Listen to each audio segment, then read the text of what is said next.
Hey guys, welcome to Collider Movie Talk for movie fans. I'm your host, Ashley Mova, and this is the daily show where we give you all the latest news from the world of movies, plus some insight into what it all means. Leading off the show today is Marc Ellis. Welcome one and all to the best movie news show in the entire galaxy. My name is Marc, and on today's show, we get deep in the throat of Justice League. Ben Affleck's directing a new movie, and the mighty wings of Top Gun welcome a new writer to the Danger Zone. And before we introduce you to the rest of the panel, I want to say thank you to everybody who came to our first Collider video screening at ArcLight Hollywood last night. We showed Jurassic Park, we did a Q&A, we did a meet and greet. You fans were amazing throughout. Thank you guys so much, and don't worry, we will be back with brand new screenings very, very soon. Okay, Ashley, who's joining me on the show today? Also here is Jon Schnepp. Hey, what's up? Here, festively wearing a delicious, bright, colorful shirt. What's Wow. going on? I'm very happy to be here. Can't wait to talk about the news. I love your Wonder Emporium, Mr. Megorium. It looks like sherbet ice cream. Also here, Perri Nemiroff. Sherbet ice cream is disgusting. Yeah, I'll Always agree with that. delicious. It looks like a fruit stripes shirt, no?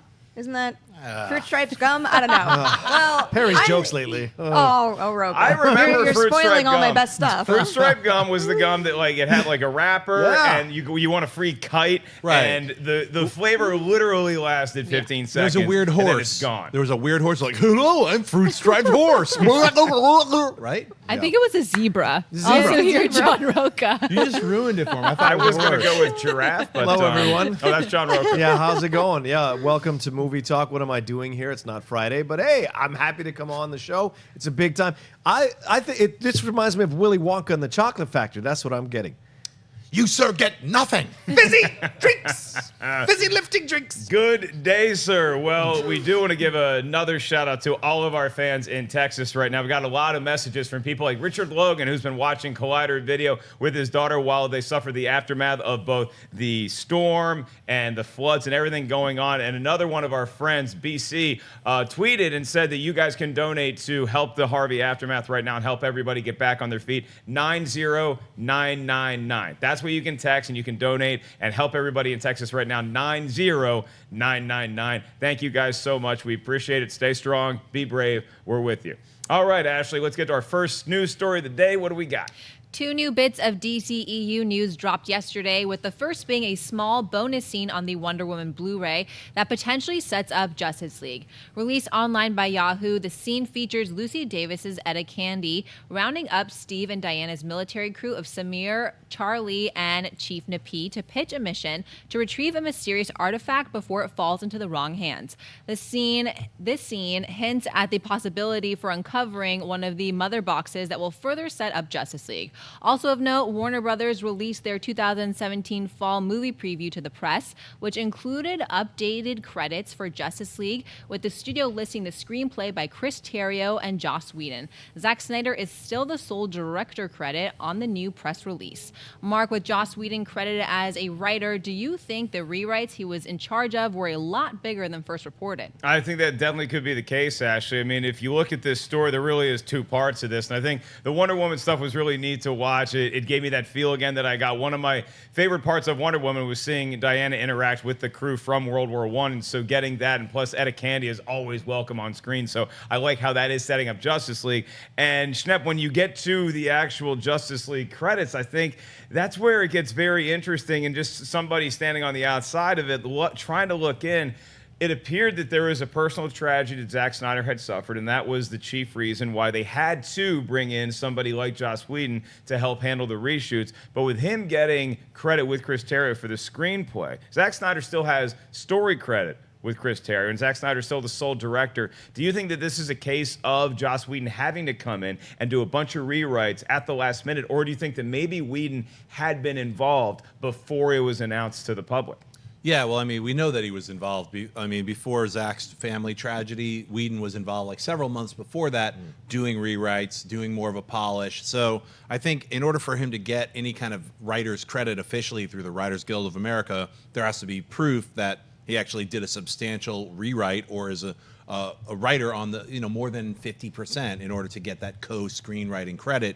So everything that we've been hearing about the reshoots being a lot more than a lot less.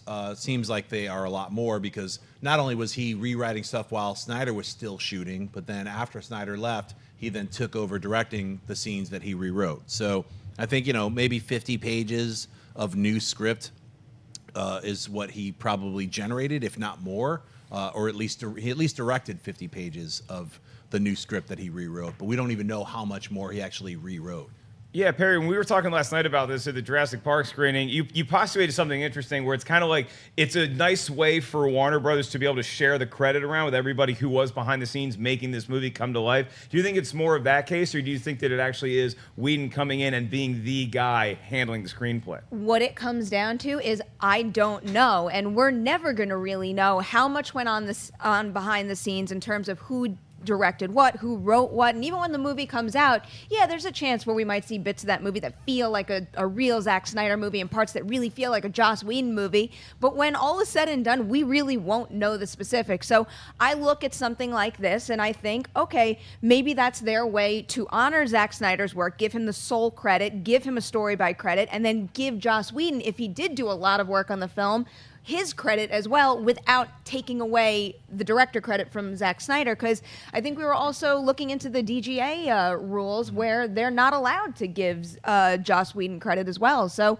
this seems to me like an appropriate way to give him a full writing credit if he did do as much work as everyone suspects he did. Yeah, Rocha, how are you seeing this? Is there a lot of smoke? Is there a lot of fires? Is this simply a matter of everybody getting some sort of credit? Yeah, I think it's more about spreading the wealth and making everybody happy. And I think what Perri alludes to is correct. A lot of people worked on this film to try to make it somewhat watchable. We remember Batman on Film's, what's his name, Bill Raimi said a few months ago that he'd heard the first cut of Zack Snyder's Justice League was unwatchable, quote unquote unwatchable. So Whedon coming in, kind of clearing things up, rewriting a bunch of stuff. We'd heard he was only rewriting a few scenes. He was only doing the post-production. Now he's gone back into reshoots. So this thing gets bigger and bigger and bigger. And it's a smart move by Warner Brothers to do it in incremental, release this information incrementally so that people are not overwhelmed with this idea that it was a massive change and it looks bad on Zack Snyder. This is a smart move. People relax, they forgive it. And according to a couple of friends of mine who know one of the main actors on the villain side of things, they reshot 3 times his part. So Joss Whedon had come in and he enjoyed the script from Joss Whedon more. So whatever he did, I think this was a way for them to go, thank you. We're giving you the credit here. We can't give you the directing credit because Snyder is the guy who directed most of the movie, but we're definitely going to give you this credit here, which launches you into Batgirl. So to me, it's just really smart politics all around by WB, both to the fans, to the property, to the fans of the property, and also to the people involved in the production. Yeah, this is a lot of behind-the-scenes stuff that most people who pay for a ticket to go see Justice League aren't really going to care about or even notice once you see the movie. It all boils down to whether the movie is quality. If it's good, then everybody hopefully gets to share in that credit. If it's bad, if this movie does not live up to its expectations, that's when you start to be like, oh, okay, whose fault really was this? Is this the guy who's credited with writing the screenplay? Is it the guy who's credited as the sole director? We're never going to know, as Perri said. Hopefully we don't have to parse all that out because we all love Justice League. The one thing I will say about it is that the marketing of Justice League thus far has been ramped up with Wonder Woman being the lead person in this crew, simply from an aesthetic standpoint, because you see Wonder Woman, she's the first one you get to meet. We get to see what she's been up to in the trailer that was released at Comic-Con. And then with this new little clip of Etta Candy, I believe it's going to be on the Blu-ray that comes out in September. It's a perfect release time for the Blu-ray, and it's also a nice ramp up into Justice League. What were your thoughts on the little tease that we got about it? I enjoyed it. There have been people who've made allusions to this crew being the same as the Howling Commandos of Captain America, and we didn't get enough time with the Howling Commandos. So if we get a lot of time with them and get references and flashbacks in the Justice League movie to this crew of actors, I'm a massive fan of this. They have such great chemistry, and they really brought to life the movie.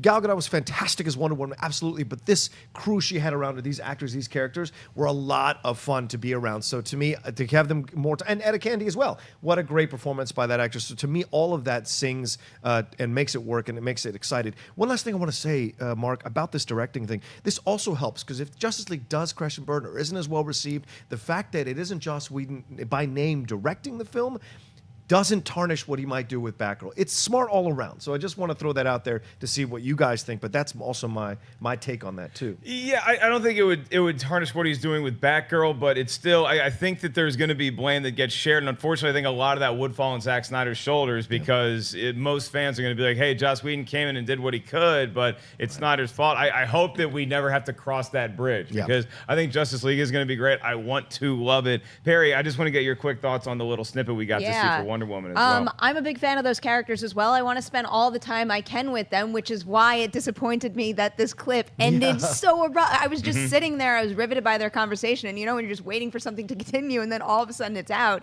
I think the ad that played before that clip was longer than the actual clip. But one of the coolest things about that clip is the benefit you get from having reshoots built into your production schedule, because that one moment came up after they had already wrapped principal photography. That's when they decided, we want these characters to have more screen time, and they had the ability to do something like that. I'm not saying this one clip is a masterpiece and completely changes the game, but it's really cool that a director and her team can sit there and go, I really like what you are doing. I want to do something else with you. And then she has the ability to do it, and we can enjoy it now. Now, is that the whole clip? Because I agree with you. It's like, you don't bring a bunch of people like, man, we totally wrap production. I have this idea for this 13-second clip that really kind of leads nowhere, and it'll end abruptly. Let's all do that and bring everyone together and all the costume designers, everything. It feels like that's not the whole scene. So maybe on the Blu-ray, there's like an extra minute.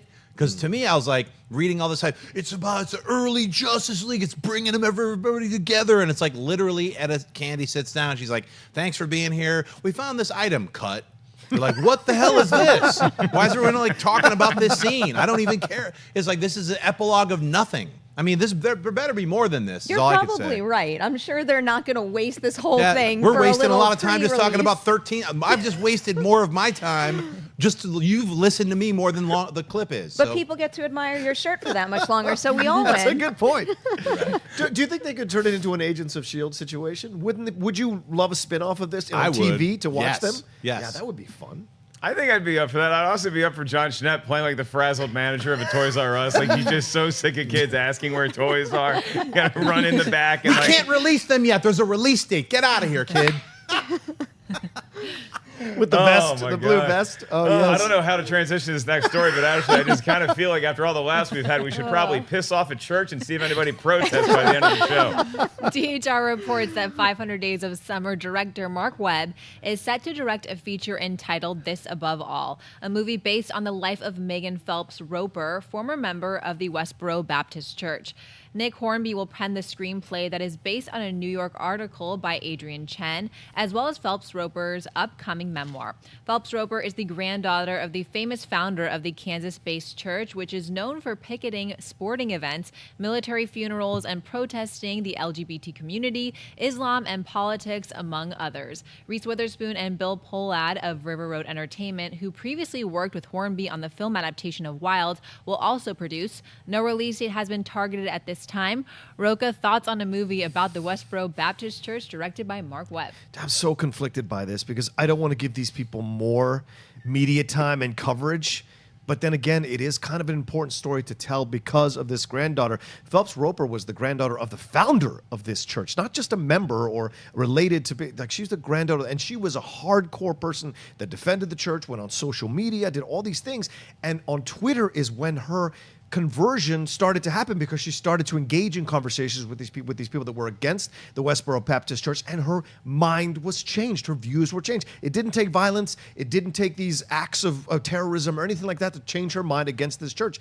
Sometimes love can and logic can turn hate to something positive. And so this is an important story to tell, especially with what's going on in our country and in our world right now. So I am 100% behind it. I'm a little worried that it's Marc Webb, Only Living Boy in New York, crashed and burned at the box office. Amazing Spider-Man 2 didn't do well, but Nick Hornby is one of my favorite writers, both on screen and in books. So I do hold out hope that this combination could work, and I enjoyed Wild. So having Reese involved in this, I think there's a lot of positives going forward with this. So I'm excited to see what this, and I'd love to see what the first trailer is going to be like. I enjoy your message. Love, tolerance, and a Twitter account can conquer all, and especially when you're dealing with the institution that is as closed-minded as this. I mean, there's a series that, whatever you want to believe about Scientology, that Leah Remini's doing right now, and it's pretty interesting to watch that, and I think we're going to get more of the same with here, with just somebody who is escaping from the confines of having your mind be abused by a church for so long. And so seeing somebody like Marc Webb go and do that, I know that you might have some pause about his recent work, but you also did 500 Days of Summer, Yes. so you can get into a character and also have a slight sense of humor with it, and Nick Hornby can certainly bring that to the table. So the team that is getting behind this project is something that I'm very excited about, Perri. I think it as a story that, as much as you may not want to give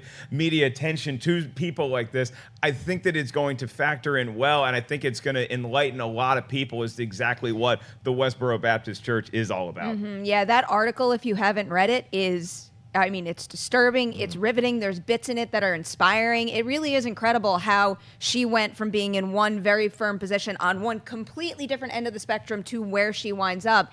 And really, this kind of stuff is really timely now. We are constantly dealing with issues with widespread hate and how people behave on social media and the internet overall.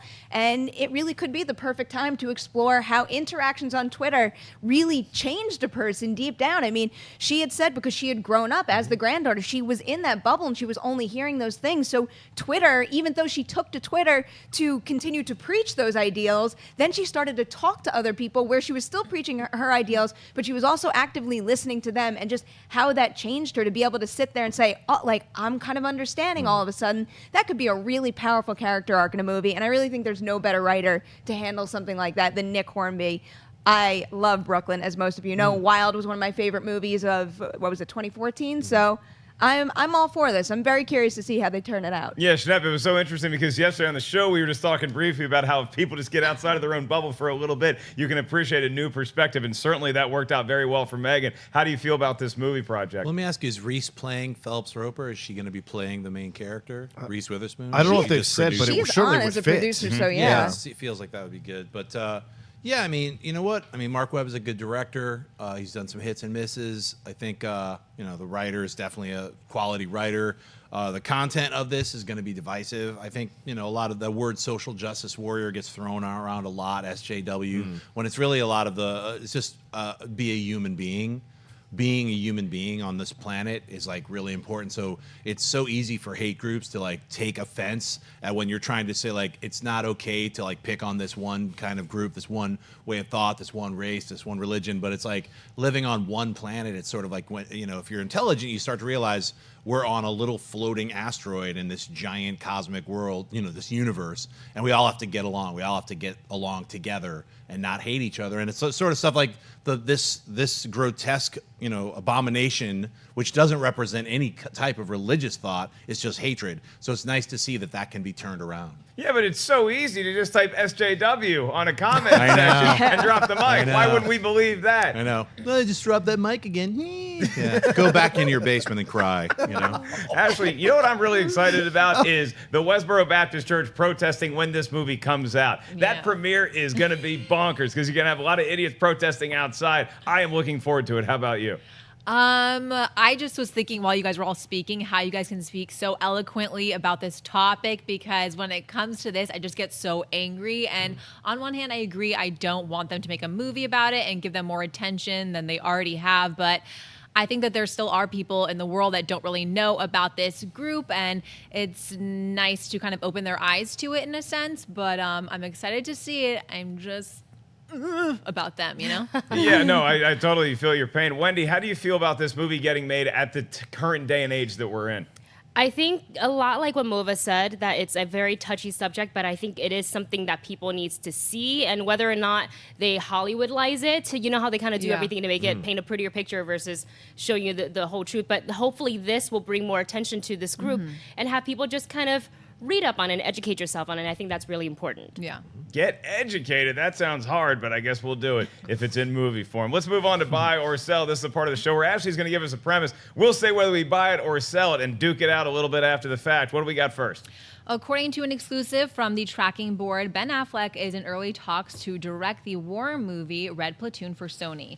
Based on the memoir by Clinton Romisha, Red Platoon tells the story of the Battle of Kamdesh, which took place during the war in Afghanistan. On October 3, 2009, more than 300 Taliban fighters launched a raid on outpost Keating near the Afghan-Pakistani border, where Staff Sergeant Romisha, a husband and father of 3, planned and led a small band of soldiers in a counterattack, saving dozens of American lives and ultimately receiving the Congressional Medal of Honor for his actions. Affleck's brother, Casey Affleck, is also being eyed for the lead role. Schnepp, buy or sell Ben Affleck directing Red Platoon at Sony? Boy, you know what? I'm going to buy him directing this, but I find it very funny that him and Casey Affleck are going to be in this this move that's probably going to take Ben away from being the Batman. It's so weird that Casey like dropped this news a couple weeks ago, like, yeah, he's done, because he probably knew that Ben is directing him in this movie. So it's sort of like, sorry, I'll retract that news until this comes out. So this is the perfect way for him to be like, sorry, totally can't be the Batman. I'm off directing this insane movie with my bro for a year. This sounds like a big movie. It's going to take time. It's not part of Warner Brothers' slate. This seems like the obvious get out of Batman free jail card. So I buy it, though. I think Ben Affleck's a great director. He'll probably do a little rewrite polish on Adam Kozad's script. Casey Affleck will get to play Robin or whatever he's playing in Red Platoon, and I'll end up seeing this movie, and then they'll cast a new Batman. Yeah, I mean, look, I buy maybe not everything Schnepp said, but I certainly buy Ben Affleck directing this movie, because I think he was hurt. I think he was wounded by the Live by Night reception. And I think that when something like that happens, maybe it is best to go back to your roots, or in this case, your directorial roots, which is directing your brother. Gone Baby Gone certainly worked out very well for both of them. And with such a hard-hitting story here, that you not only are looking at Ben Affleck getting his director career back on track, but you also could be looking at some Oscar buzz if this movie pans out the way that it could, Rocha. How do you feel? Yeah, absolutely. I think there's some truth in what Jon says. It's certainly possible that this, and it's a smart PR move, because I'm directing a war film that's positive about America. Like, it's a great way to cover yourself in like a Teflon so you don't get hit too hard.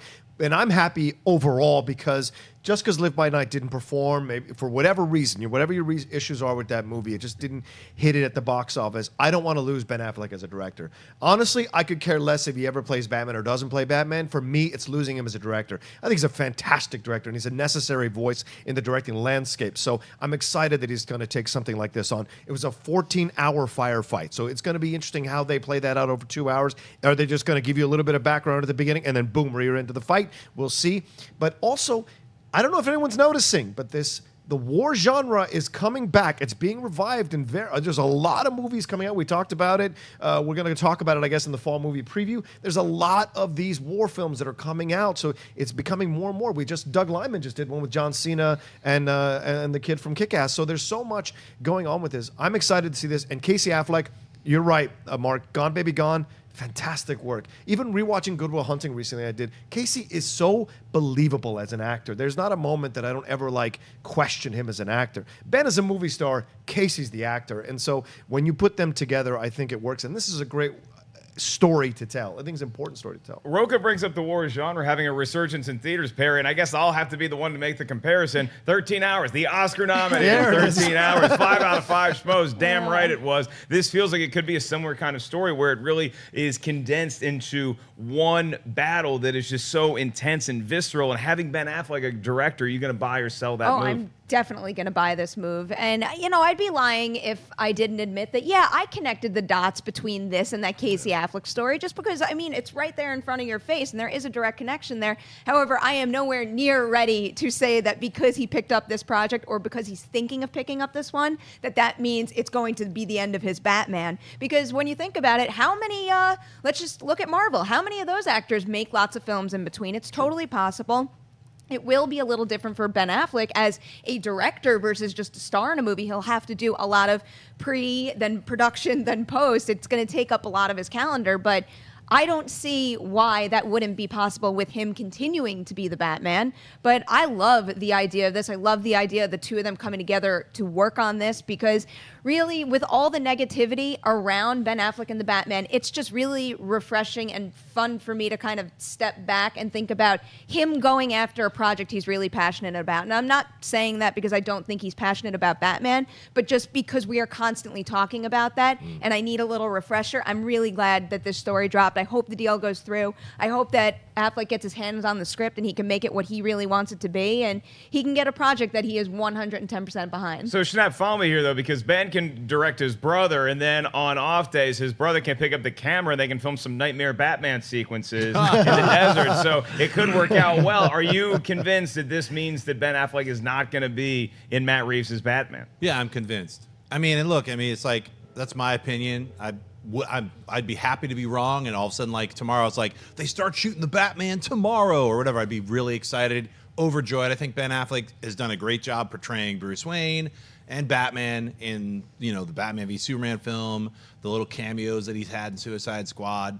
I think he's I'm looking forward to whatever he's going to be seen as in Justice League as the Batman. So I'm not against him playing Batman. It just feels like the way everything's worked out with him not directing it, him not writing it, and then all the rumors that we've been hearing for like the last 8 months about him not being Batman, and then slowly it seeming like he's not going to be Batman. I'm just kind of tired of talking about it. Just cast a new Batman already. Let's move on. I'm ready to move on after November 17th, and we all have seen Justice League, and we've all made our decisions, whether it's a good movie or a bad movie. But I'm sure I feel like he's going to be great as Batman in that movie. Doesn't tarnish anything. I'd like him to fulfill his contract or whatever to be Batman again in whatever, it's Flashpoint, whatever. I'm just like, boy, am I tired of talking about it. That's the problem with tea leaves, Perri. They're very hard to read. You're not ready to make that assumption No. yet. You think Ben Affleck is still going to be the Batman and Matt Reeves is Batman. Maybe this is actually the best way for everything to have panned out, because he drops out of directing the Batman, so now he doesn't have as big of a workload on that, but he can still star in it for Matt Reeves, which I love that union. I love the two of them coming together. I want to see that happen so badly, but then it also gives him the luxury of going to direct something else. So if he has the best of both worlds, I think it could work out for everything. Rocha? Yeah, listen, I don't care if he ever plays it, but this is a good combination, him and Reeves. Give us one of these, at least, because both of them can do some really gritty, hard, tough work. And I think what Affleck said at Hall H was right. He said, I would play a gorilla on the ground for Matt Reeves. I think he really meant that. So if they find a way to make this work, I would be super excited. And if they have to transition, like Schnepp said, just cast another Batman already, fine, do it. But give us at least one film with these two combined. And you never know, their working together may inspire them to keep going, and Ben switches his schedule around to make all of it work. You just I'm never good know. either way. I'm just sick of talking about it. Fair. I'm sick of having to talk every week, every day on Movie Talker Heroes. Like, will Ben Affleck be the? I don't care anymore. I don't care. The toys are not for sale. That's right. Get out of my store. Toys R Us is closed. All the Batman's all burning in the back room. Burning it all. Tired of it. Poor Jeffrey the giraffe. Oh, my God. Let's move on to our next story, which is at least going to make me very excited. The next story is one that I will never get tired of talking about. Take my breath away, Ash. Thanks to some recent remarks from super producer Jerry Bruckheimer, it looks like Top Gun 2 will not be delayed because of Tom Cruise's injury, and moreover, will have a new writer doing a polish on the script. The new details come from the German film site Film Starts, with editor Marcus Strutt reaching out to Slash Film to relay the details. Speaking while promoting Pirates of the Caribbean Dead Men Tell No Tales, Bruckheimer revealed that American Hustle screenwriter Eric Warren Singer is now working on the script and giving it one last pass before the film goes into production. The producer also revealed that they are on track for Top Gun 2 to start shooting either in January or February of 2018, with plenty of time to meet a previously set July 12, 2019 release date. Perri, buy or sell Eric Warren Singer as a new writer on Top Gun 2? I will definitely buy it. I'm a fan of American Hustle. He got an Oscar nomination for that. I think he is probably a good person to add to this. I know sometimes when you add writers before production starts, it's always like a reaction where people are thinking, oh, it's because the script's awful and this is not a good sign. This happens all the time, and really, if you have one or more people living with that script for however many months or years, it could be one of the best things in the world for a film to get one fresh set of eyes before you start shooting. So I like him as a writer. I think it could be good for the script, so I am hoping that was the right move for them to make. With the production timeline, I'm not surprised. I would have been surprised had we not gotten those quotes from Christopher McQuarrie when he addressed the potential delay for MI6. And the way that he laid it all out, it made sense to me where, yes, they could fit finishing that movie into that time frame and also do it in a way that benefits the final cut. I love the way that he was saying we could shoot stuff now with other people. We can hit the editing room, see what's working, what's not, and then we have time with him after. So that movie could end up being great, and I love Top Gun, so I am rooting for this one also. Huge fan of Top Gun, and I am a huge fan of Top Gun 2, although I have not seen the movie. I think that this is a nice addition to what we have going with Top Gun 2. I'm still a little apprehensive about Joseph Kosinski doing it just because I wasn't the biggest fan of Tron Legacy, and I certainly was not the biggest fan of Oblivion. So I think that Top Gun 2 just has, look, it's called Top Gun Maverick. That's the working title of the movie. How am I not going to buy anything involved with this story. And it is good to hear that something like this, Rocha, that was been in talks and rumors for so long, had just come to pass. Then Tom Cruise gets injured. So them coming out and saying, no, we're still on schedule, that really gives me some level of reassurance. Now, we're not sure who else from the original cast is going to be involved in this movie. Is Kenny Loggins and Cheap Trick going to come back? What's Berlin doing right now? But it just is, I love Top Gun 2's story, so I'm going to buy this. It's a shame we won't get the late great Tina Marie doing another song on that soundtrack either. Listen, this I'm excited about this because Eric Warren Singer, he has an interesting career. He did the International, wasn't well received, disappeared for a few years, and then came back with American Hustle. That's how you come back. You get Oscar nominated for your comeback. I love this, but he's also written Only the Brave, which is that new Tommy Lee Jones firefighting film. If you haven't seen the trailer for that, do yourself a favor, watch it. It looks fantastic. And he also has Red Sparrow coming out, which is the new Jennifer Lawrence film. It's a sexy Russian spy falls for a CIA officer and considers becoming a double agent. Now, these are films that are more extensive, more expansive, more deeper, complex films. So this gets me excited. The Top Gun 2 isn't going to be some cash grab, isn't going to be some fly-by-night sequel that whatever. This is going to have a little more depth to it than people think. Fly by night. I see what you did there. There we go. Yeah, I'm going to buzz the tower, son. Buzz in the tower. Penny Benjamin. No, but listen, I want this to be so good because like Perry and like Marc, I'm a massive fan of Top Gun. This is the one I come back to all the time. Top Gun is one, if I'm in a bad mood or I'm not feeling well, I put that thing on and just that the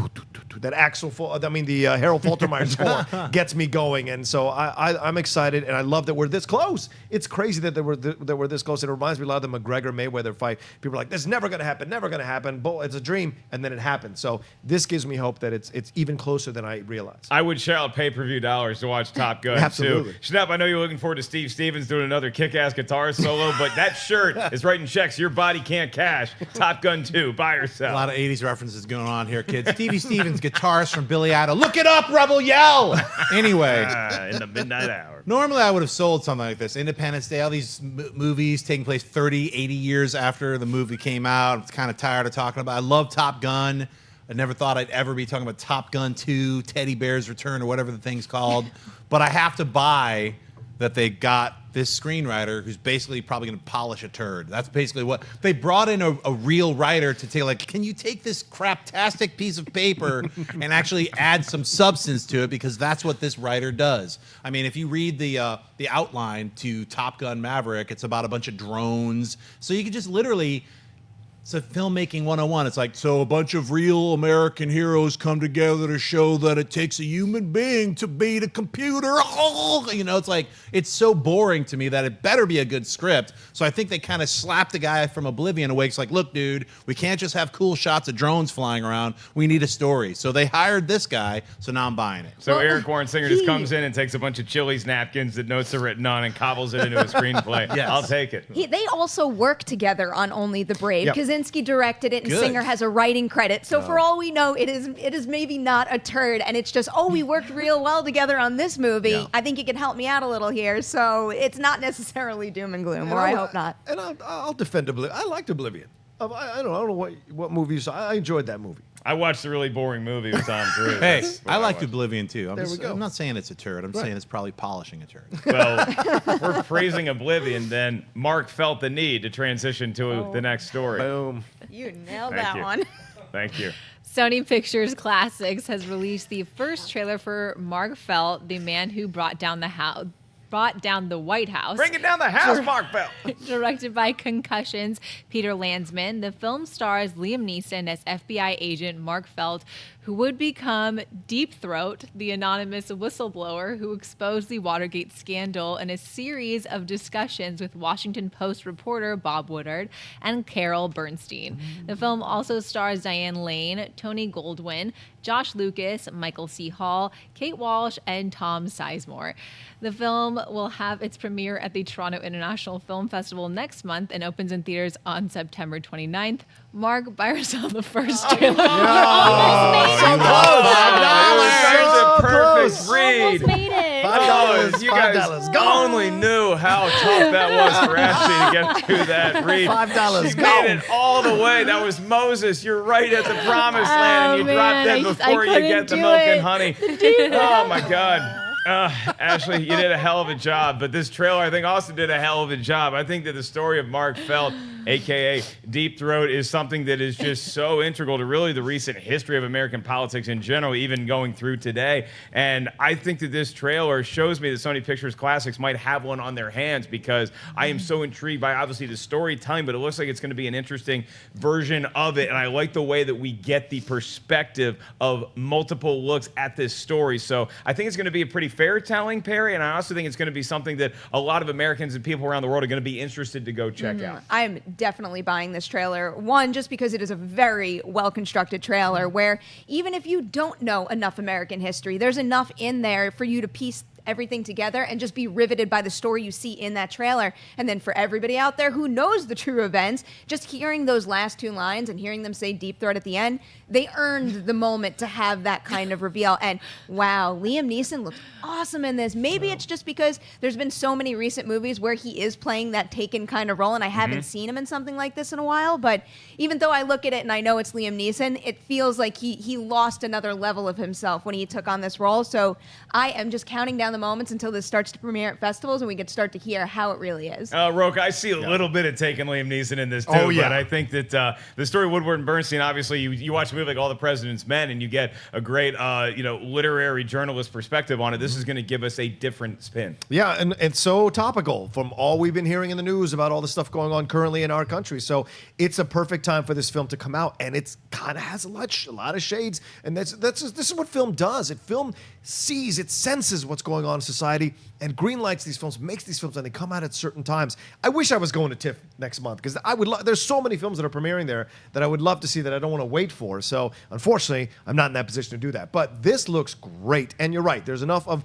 Liam Neeson taken in here. You can't mess with the FBI. I love that he's still Irish. I love that this Marc Felt guy is still Irish and gravelly voice. But his look reminds me a lot of what Russell Crowe did in The Insider, right? He whitened his hair. Now, although he didn't gain the weight that Russell did to play the character, but you get that vibe, and he's got that feeling, right? Not even the White House can stop this. So if anybody you're going to believe is going to be Deep Throat and not have it be a comical joke with that nickname, Liam Neeson does a great job giving you the gravitas that you need in this role. And Peter Landesman, I'm going to tell the truth, that guy can direct a film. Concussion was fantastic, and not a lot of people saw that film, and you should see it. Forget your feelings about the NFL. Watch the film. The film is great, great work. And you see the same kind of vibe from the conspiracy stuff going on in Concussion. He's bringing that same vibe to this trailer with the Marc Felt story. So I look forward to it very much. You and I are both huge NFL fans, and watching Concussion, to me, I think that Landesman did as much as he possibly could. So I wanted Concussion to go further, but I think that there was the real threat of an NFL lawsuit against that movie. And so I think that he had to walk a finer line than he would have wanted, and I don't think that he's going to have that issue with this particular story, and that's one of the reasons why I give him the benefit of the doubt with Concussion going into a story like this. Schnepp, how do you feel? Yeah, he doesn't have to worry about telling the truth because the truth has already been told. It's amazing the parallels that we are seeing in our current situation with, a lot of corruption going on in our government and a lot of lies, and all of us just regular Americans waiting for the truth to be told and waiting for people to step up, waiting for people to come forward and get this truth out there. So eventually it'll happen. It's just funny that, history repeats itself. So we're watching something that happened in the 70s before a lot of people were born who watch our show. I mean, I think it's a really, it's kind of chilling to see this trailer and have it echo like, wow, so this was hardly anything that happened back in the 70s compared to the garbage bullshit that's happening right now currently. Yet you see a president had to step down, and, treason is not cool, and lying to the American public is not cool. So at least the FBI, at least back in the 70s, was in our corner. You guys ever see the movie Parkland, which was also directed by Peter Landsberg? I have not seen the movie, but it's based on the crazy events that were happening at the Dallas hospital right after John F. Kennedy was shot. And I might have to withhold judgment on this movie until I see that, because I have strong feelings about that day. And so I want to see what his take on that was. But I think it's very interesting. And if nothing else, I think this movie gives us a great topic of conversation. And sometimes that's what we want out of movies, is we want to be able to see something, digest the the events, then talk about it with our friends afterwards or on a YouTube show like what we get to do right now. I want to remind you guys that at the end of this here program, we're going to save some time for your live Twitter questions. Go ahead and start tweeting us at Collider Video. And before we do that, I want to remind you guys that we have an all-new episode of Comic Book Shopping with the toy maker himself, Jon Schnepp. We have a quick clip of it right now. Let's see who we got. What's up, Sweaties? You're watching Comic Book Shopping with Michael Giacchino. What's up, Michael? You scored The Incredibles. You did Spider-Man Homecoming. You had a tough act to follow on Star Wars Rogue One. From that moment on, my life really changed. Kevin Feige emails me a picture of that frame. He goes, "This is what we're doing." My head exploded. Have you already seen Incredibles 2? It's mind-boggling. I don't even know how that all happened, but it's going to be really fun.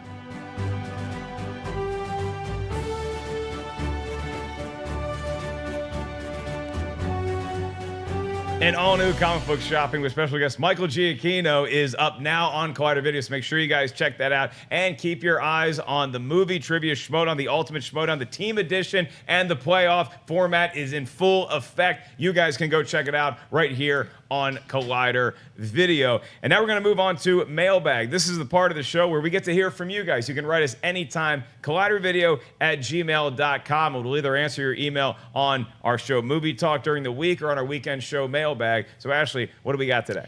Andy writes, so Warner Brothers and DC just hired a new writer in Gerard Johnstone for Justice League Dark, and Deadline says it's for a polish for the script, but there's still no director attached. Do you think we'll hear about a new director soon? And if so, who would you pick to helm the movie, seeing as Del Toro and Doug Liman all walked away? Andy, I love your moxie, kid. I just think it's a little too early to think about Justice League Dark. They hired a writer, and that's great, and now they have somebody new who's coming in to do a polish. But I think we just need somebody to stay attached to this from a directorial standpoint before we can start thinking about Justice League Dark and the many different exciting directions that place can go. Schnepp, I know you have very passionate thoughts on Justice League Dark because this could be a movie that could blow people away if you have the right team in place. Do you think that Gerard Johnstone could be the start of that? It's hard to tell. I mean, I thought they had the perfect person in place with Guillermo. I mean, not only was he writing and taking the inspiration from one of the classic Swamp Thing Alan Moore comic books that had all of the characters from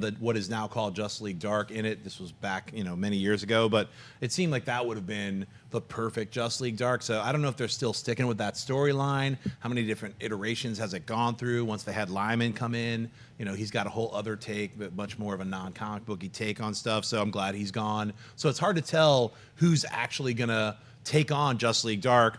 I mean, I don't even know if they're going to keep calling it Justice League Dark. I mean, now that Dark Universe has failed, I don't know if they could just take that title back and just call this Dark Universe. I don't know what the legal ramifications are, but, I'm looking forward to it. It's got a lot of great characters. You have Swamp Thing, you have Deadman, you have the Demon, you have Zatanna, and Constantine. So there's all these different characters that would be great to have like a cool supernatural super team. Looking forward to finally seeing this movie. I know it's 2025. We're going to have to wait like how many decades to see this movie?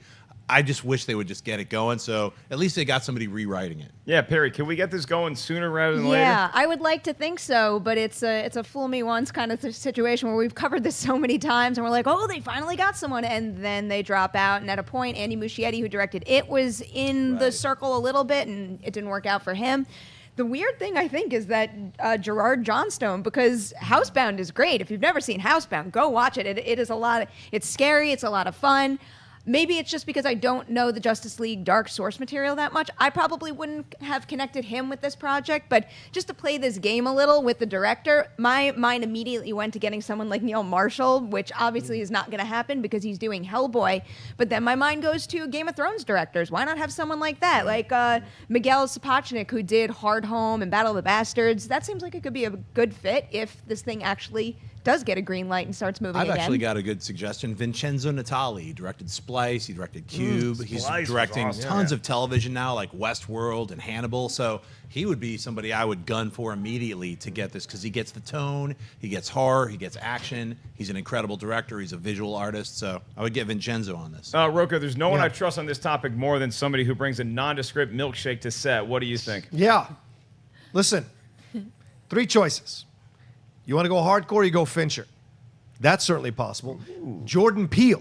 would be fantastic coming hate off of that Get idea Out, either. right? Because of the horror stuff and everything. And I got another one for you. Karen Kusama has been slowly building her credentials up on these TV shows and doing the darker shows. Like, I know people are like, oh, Jennifer's Body didn't do well, or Eon Flux did, but she's done some incredible work herself, and I think she could bring, like you just said, she's been doing stuff on Halt and Catch Fire, on Billions. This is great work, Man in the High Castle, so she can go into the darker parts. And her movie, The Invitation, was The Invitation. amazing. Yeah. So she is, I think she's someone you can consider as well. And we've been talking about bringing more diverse voices into the superhero genre. I think Karen Kusama could actually absolutely work, and Jordan Peele. I mean, if you want to go Fincher for the name, great, but those two as younger directors, why not? Give them a shot. That's how you do a mailbag question, Andy. Job well done. All right, let's quickly move on to Twitter questions. We're going to take 2 quick ones, then call it a day. So, Wendy, what is up first? The first one comes from Daddy Warbucks, who writes, can a movie title be used more than once? Is there some type of copyright infringement? Because this, above all, was a 1942 film. That is a damn good question. I don't know if there is a statute of limitations or there's copyright, whether it's with a movie or music or art. I mean, you hear songs that have the same title that are very, very different. So I don't know what the actual rule is. Schnepp, you are a director. You probably know things. I think it's a combination of two things. Like I can't make a movie called Star Wars. It's like when you combine 2 different words together to make the taste a great taste kind of thing, and then trademark and copyright that as a brand as well. It makes it a lot harder for someone else to be like, well, I'm making my own Star Wars. Well, you have to call it Star Raiders or Star Kids or whatever. You have to combine 2 other words now. So that's one of the main ones. I want to see Star Raiders. Perri, you got any insight on this? Not too much. I mean, I know for Child Eater, we registered the script to make sure none of those ideas could fall into somebody else's hands and we would have nothing to back it up. But I think nowadays, especially with the rise of the internet and SEO, it is just stupid to give your movie the same name as something else because it makes it more difficult to find. That's a very good point, Rocha. Well, remember there was that whole thing with Spectre and Mission Impossible, like you releasing it at different times. The Rogue, that they had this. And Rogue One, yeah. Rogue One, Rogue Nation. So they had to do all so it does affect. So I think there's like this gentleman's agreement, for lack of a better term, between studios to not have stuff come too similar in terms of the name or rename. You can spend some time on smaller movies, but not on the bigger stuff. Yeah, like you can go 2 or 3 decades and do another film by the same name, but usually you have to wait for the rights to lapse. Yeah, good rule of thumb. If you're making a movie that takes place in the water, don't call it Jaws. All right, let's do one more. Call it Jurassic Shark. I would see that. I got a Jurassic World question for you guys. This one comes from Patrick Hogue, who writes, what are you guys' expectations, hopes, or fears for Jurassic World Fallen Kingdom? Great job with the screening last night. Canadian Pat, thank you for being there. And as far as Jurassic World, too, I think that Colin Trevorrow did a magnificent job with Jurassic World. The fear that I have is that we just got so much done in that movie, and there's so many tentacles that I don't know where we go from there other than the militaristic approach, which I didn't find to be the most interesting angle of Jurassic World. I mean, the thing that I love about Jurassic World the most is that we just got to go back and get some of those Jurassic Park moments and feels. Now, if you have the military that wants to get like velociraptors and bring them into like a war, and like what does that look like? It feels like we might be getting away from what I loved about Jurassic Park. What I rediscovered last night is that it's more of like an enclosed funhouse feel where we have to avoid these things and get out alive. Now they're just going to be running amok everywhere, and it just seems like I don't know, and I even said this when Jurassic World came out, is that I really like this movie, but I just don't know that we have a lot of opportunity for a good sequel. How do you feel, Rocha? I just want to enjoy it. I didn't enjoy Jurassic World, so I thought it was a rehash, and I didn't enjoy it so much. So my only hope is that I go into the theater, watch it opening night, and I enjoy myself. That's all I'm asking for. I don't care about anything else. Perri? I'm not excited to talk about this story at all. I would be concerned like you are, except for the fact that J.A. Bayona is directing this movie. I really think that is going to define the tone and the subject matter that they wind up approaching, because the militarization of the raptors was hands down my least favorite part of Jurassic World. And really, Jurassic World to me was just fun. As a die-hard Jurassic Park fan, it did not dig deep like the original. I thought there were way too many very fake-looking CG dinosaurs, which when you watch the movie now on a big screen, I mean, it just goes to show that when you marry certain technologies and you make something feel that real, it could stand the test of time, and I hope they take that approach with the sequel. But I'm also hoping they lean a little more towards the science and towards InGen as a company, because that's a lot of stuff from the book that was never really mined at all, and I'd much rather them go that route than military raptors fighting wars. Jon Schnepp, you got high hopes for Jurassic World 2. Sorry, I'm busy writing Starship Dinosaurs. I can't be bothered with this. Dinosaur then mounts gun on head. Oh, yeah, I can't wait for the movie. Hey, you know what? He finally quit his assistant manager job at Toys R Us, and he's fulfilling his dream of writing Star Raiders. I am so sad for that computer. Good luck with that. And with that, we are going to say thank you guys for joining us here today on Collider Movie Talk. I want to thank all the gang behind the scenes, and especially a huge shout out to our crew here at Collider Video, who did such a great job helping us pull off the screening of Jurassic Park last night, and everybody up here at the panel, most of whom attended it. Jon Schnepp, where can the kids find you? What's up? It was fun seeing all the sweaties last night. You can find me on Twitter and Instagram at Jon Schnepp and writing Starship Dinosaurs. Bye. Perri Nemiroff. Yeah, I just want to echo the thanks to everyone who came out last night as my favorite movie of all time. It was really one heck of an experience to be there with the Collider team, be there with a full house. It was really a special night. You can find me on Twitter and Instagram at PNemroff. Also, keep an eye out for Collider behind the scenes and bloopers. This Saturday, it's all about back to school, and that means you're getting kid pictures. John Rocha, how are you going to celebrate Alabama defeating Florida State this weekend? I'm not going to celebrate that. Florida State's going to win. And speaking of winning, don't forget today on the Schmodown, Team Top 10 takes on Real Rejects. We are going to win that match. We are back after our loss for the tag team titles. We are back in this tournament. We're going to go forward and get those titles back. So make sure you watch us take on Real Rejects today. And also follow me at The Rocha Says. And we dropped a new episode of the Top 10 yesterday in the SK Plus podcast channel.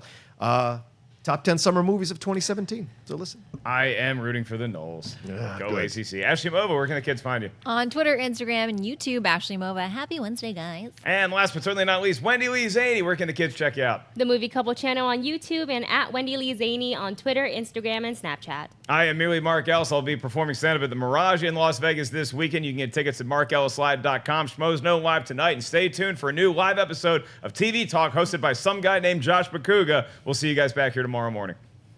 Hey guys, if you like this video, click the thumbs up button.